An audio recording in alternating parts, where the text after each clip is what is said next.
I had been married to Emily for 8 years, and in that time, I thought we had built a strong, trusting relationship. We had our ups and downs like any couple, but nothing too serious. I worked long hours at my job to make sure we had a comfortable life, and Emily worked as an assistant to a high-profile manager at her company.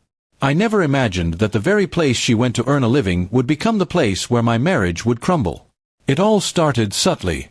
Emily began staying late at work more often, claiming there were urgent deadlines or corporate meetings that needed her attention. At first, I didn't think much of it. After all, she had always been ambitious and hard-working. But soon, she started dressing differently, wearing more makeup, and paying extra attention to her appearance on days she had important meetings. I brushed it off as her just wanting to look professional. Then came the emotional distance. Conversations at home grew shorter, and her phone seemed glued to her hand.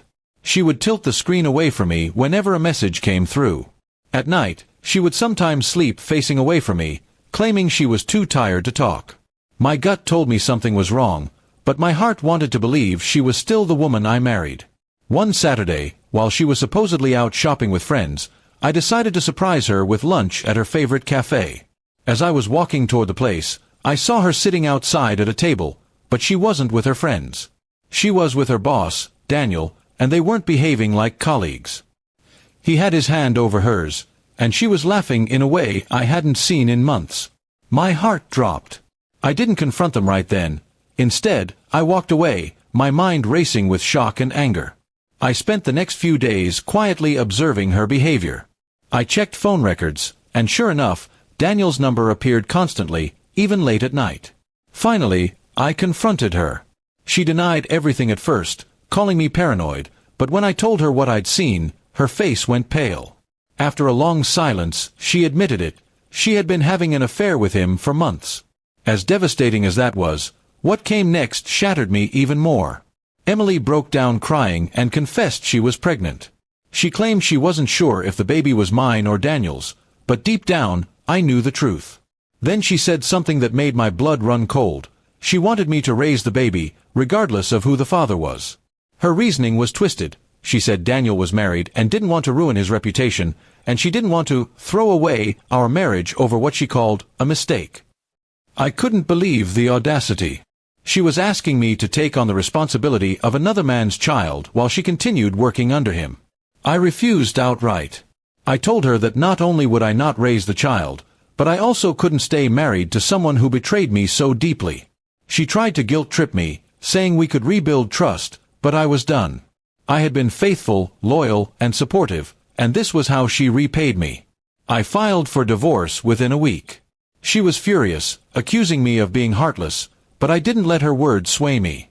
I moved out, cutting off all contact except through lawyers. The pain was heavy, but the thought of living a lie for the rest of my life was heavier. The divorce process was messy. Emily tried to claim that the baby could be mine, but the paternity test proved otherwise. It was Daniel's child. That result gave me a strange mix of relief and grief. Relief that I was free of that burden, and grief that the woman I loved had been capable of such betrayal. Daniel's wife eventually found out, and from what I heard, his marriage was hanging by a thread. Emily ended up having the baby on her own, and last I heard, she moved away to live closer to her family. I had no interest in keeping tabs on her life anymore. For a while, I questioned everything. My worth, my judgment, and whether love was even worth the risk. But over time, I realized that her actions were a reflection of her character, not mine. I had given her my trust, and she chose to destroy it. That was on her, not me. The experience taught me painful but valuable lessons about boundaries, respect, and self-worth. It also made me more cautious in relationships, but not bitter. I still believe in love, but I know now that it's better to walk away from someone who disrespects you than to sacrifice your dignity just to keep them. Looking back, I'm proud that I didn't give in to her demands. Some people might think it's noble to raise another man's child, but in my case, it would have been living a lie every single day. I chose the harder path of letting go, and while it hurt, it was the right choice for my peace and future.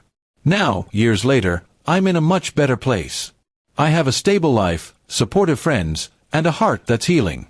If there's one thing I've learned, it's this: betrayal might break you for a while, but it can't keep you down forever, if you choose yourself over someone who never valued you in the first place.